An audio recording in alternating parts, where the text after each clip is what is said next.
April 29th, 1945. The morning mist clings to the barbed wire fences of Stalag III-A near Luckenwald, Germany.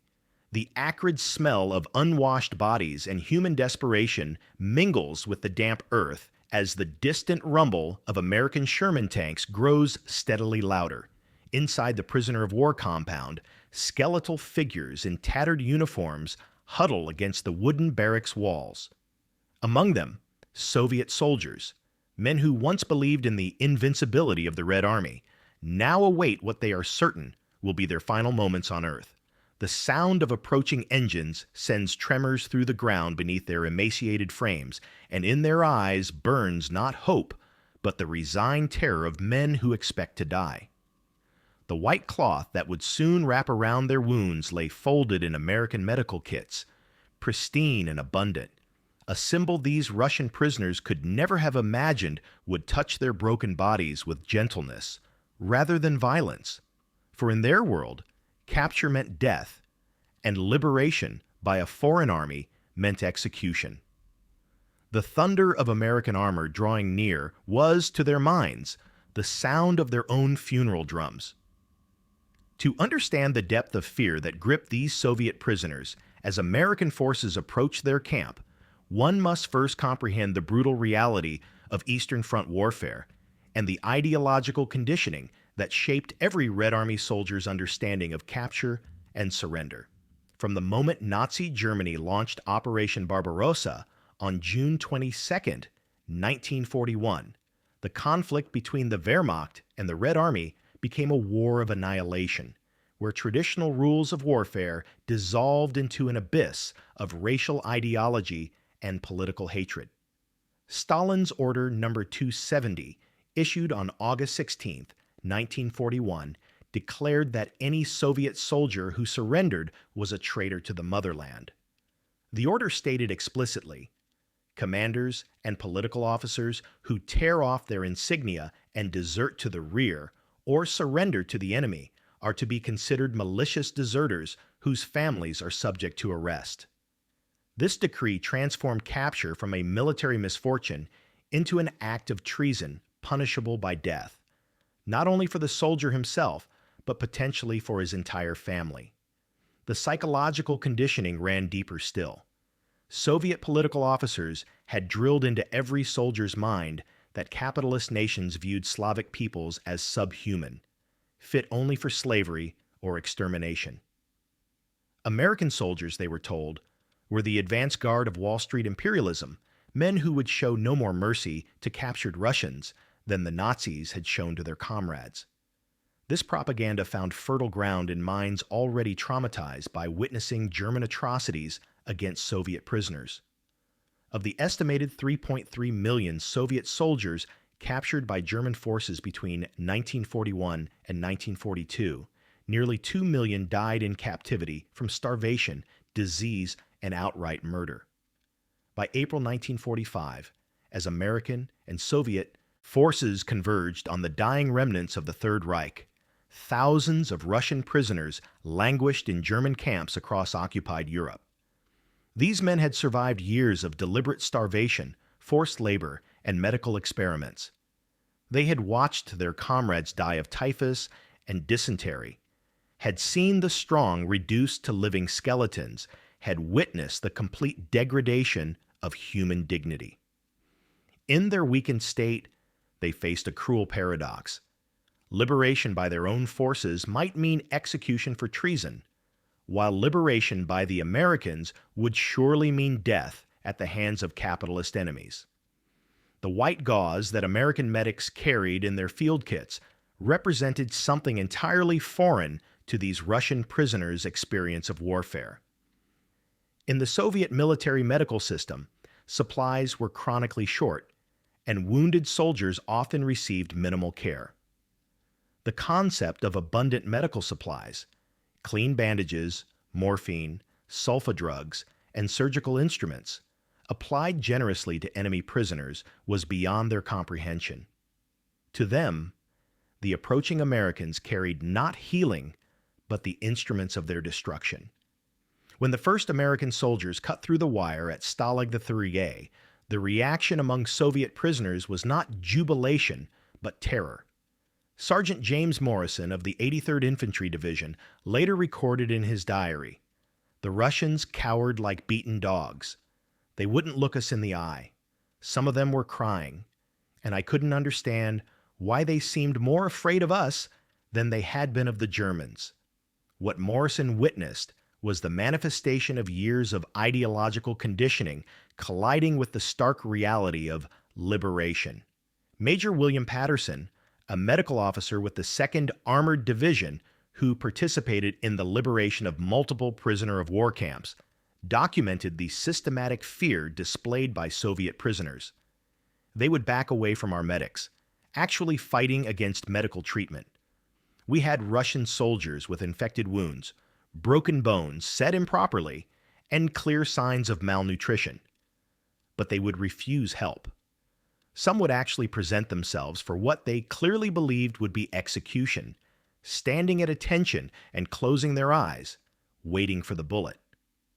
The transformation began with the simple act of bandaging. When Private First Class Robert Chen, a medic with the 69th Infantry Division, approached a Russian prisoner whose arm had been shattered by shrapnel weeks earlier and had festered into a life-threatening infection, the man initially recoiled in terror. The prisoner, later identified as Senior Lieutenant Mikhail Volkov of the 147th Rifle Regiment, had prepared himself for interrogation, followed by execution. Instead, Chen began cleaning the wound with gentle efficiency, applying sulfa powder and wrapping the arm in clean white gauze. The pristine bandages became a revelation that shattered Volkov's understanding of American intentions. In his post-war memoir, translated and published in Moscow in 1963, Volkov wrote, "I had prepared my soul for death, had recited the prayers my grandmother taught me in secret. But instead of the bullet I expected, gentle hands touched my wounds. The American soldier, just a boy really, used more clean cloth to bandage my one arm than I had seen in 3 years of captivity. I watched him work and realized that enemies do not waste such precious materials on men they intend to kill." This scene repeated itself in dozens of liberated camps across Germany in the spring of 1945.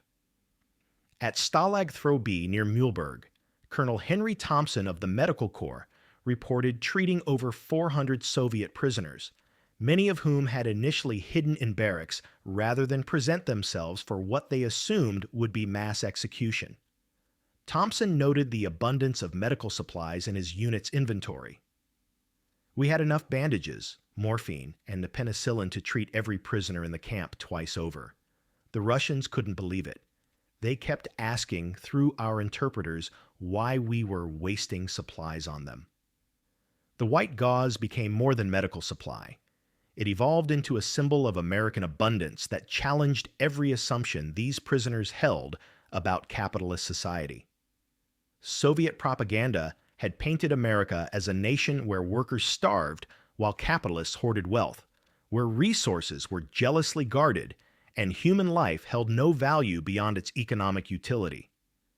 Yet here were American soldiers, themselves mostly working-class men from farms and factories, dispensing expensive medical supplies freely to enemy prisoners without apparent concern for cost or scarcity. Lieutenant Colonel David Rosen, serving as a liaison with Soviet repatriation teams, documented the psychological impact of American medical treatment on Russian prisoners. The abundance shocked them more than the kindness. They couldn't understand how we could have so much medical equipment that we could use it on prisoners. One Russian officer asked me through an interpreter if America had so many bandages that we could afford to waste them on enemies. When I explained that we had factories producing medical supplies specifically for treating all wounded people, regardless of nationality, he stared at me for a long time, and then asked if this was what Americans meant by democracy. The ideological transformation was not immediate or universal. Many Soviet prisoners remained suspicious of American motives, convinced that generous treatment was merely a prelude to more sophisticated forms of exploitation or manipulation. Political officers among the prisoners warned their men that American kindness was a trap designed to extract military secrets or turn them against the Soviet Union. Yet the simple, repetitive act of medical care, the daily changing of bandages, the distribution of food and medicine, the treatment of disease, gradually eroded these suspicions. Captain Maria Fedorova, a Soviet military nurse who was liberated from a women's auxiliary camp near Brandenburg, later testified before a Soviet repatriation commission. The American medical treatment was more thorough and comprehensive than what we provided to our own soldiers in field hospitals. They had antibiotics we had only heard rumors about. They performed surgery to repair old injuries that German doctors had ignored. When I asked an American nurse why they bothered with such expensive treatment for prisoners, she looked confused and said that healing people was what medical personnel were supposed to do. The white bandages that American medics wrapped around Russian wounds carried with them an unspoken message about the nature of American society. Unlike the scarcity-driven medical system of the Soviet Union or the racially motivated brutality of Nazi Germany, American military medicine reflected a nation where abundance was assumed rather than rationed, where human dignity was treated as universal rather than conditional. Each clean dressing applied to a festering wound represented not just healing, but a fundamental challenge to Marxist-Leninist ideology about the nature of capitalist society. The official records of the U.S. Army Medical Department reveal the scale of treatment provided to liberated Soviet prisoners. Between April and July 1945, American medical units treated approximately 45,000 Russian POWs for conditions ranging from malnutrition and infectious disease to untreated combat wounds and psychological trauma. The cost in medical supplies alone exceeded $2.3 million, a staggering sum that represented more resources than the entire Soviet military medical system allocated to prisoner care during the entire war. Major General Paul Hawley, Chief Surgeon of the European Theater of Operations, issued specific orders regarding the treatment of liberated Soviet prisoners. All Russian POWs will receive the same standard of medical care provided to American personnel. Cost considerations are irrelevant. These men have suffered enough. This directive reflected not just humanitarian concern, but a conscious effort to demonstrate American values through action rather than propaganda. The psychological impact extended beyond individual prisoners to challenge fundamental assumptions about international relations and ideological conflict. Sergeant Boris Petrov of the 21st Tank Regiment, who spent 2 years in German captivity before liberation by the U.S. Ninth Army, wrote in a letter smuggled to relatives in Leningrad, "They treat us better than we treat our own wounded. The American doctors work day and night to heal Russian soldiers they have never met, using medicines that cost more than a peasant's yearly wages, and they expect nothing in return. I no longer understand what we were told about the nature of capitalism." The abundance of medical supplies became a recurring theme in prisoner testimonies. Unlike the Soviet system, where medical resources were allocated based on political reliability and military necessity, American medical units operated under the assumption that supplies would be replenished as needed. This fundamental difference in resource management reflected deeper philosophical differences about the value of individual human life and the responsibility of society to care for its members, including its enemies. The white gauze that wrapped around healing wounds became a tangible reminder of these philosophical differences. Each bandage change represented a small act of faith in human dignity, a practical demonstration that Americans viewed healing as a moral imperative rather than a political calculation. For prisoners who had survived years in a system where medical care was a privilege to be earned through ideological conformity, this unconditional treatment was profoundly disorienting. Dr. Alexander Solzhenitsyn, though not himself a liberated POW, later wrote extensively about the psychological impact of encountering American abundance on Soviet citizens who had been conditioned to expect scarcity.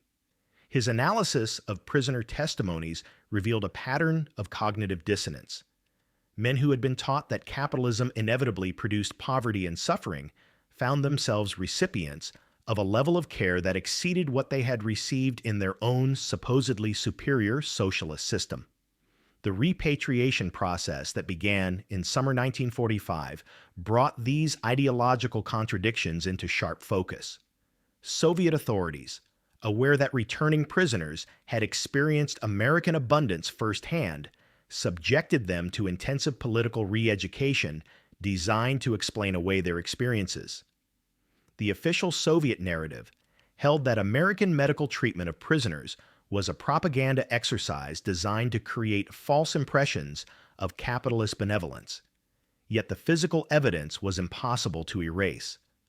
Returning prisoners bore the scars of professional American medical treatment: properly healed bones, surgically repaired wounds, restored teeth, and treated diseases. These men carried in their bodies the proof of American abundance and technical capability. More importantly, they carried in their memories the experience of being treated with dignity by men they had been taught to consider enemies. The long-term impact of these experiences extended far beyond the individual prisoners themselves. Many became unofficial ambassadors for a different understanding of American society, sharing their experiences with family members and close friends despite official prohibition.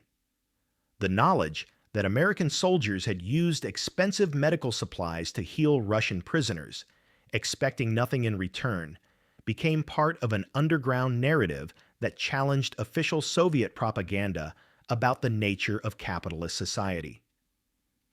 The white bandages that had once wrapped around wounds became symbols of a larger truth about abundance and scarcity in different economic systems.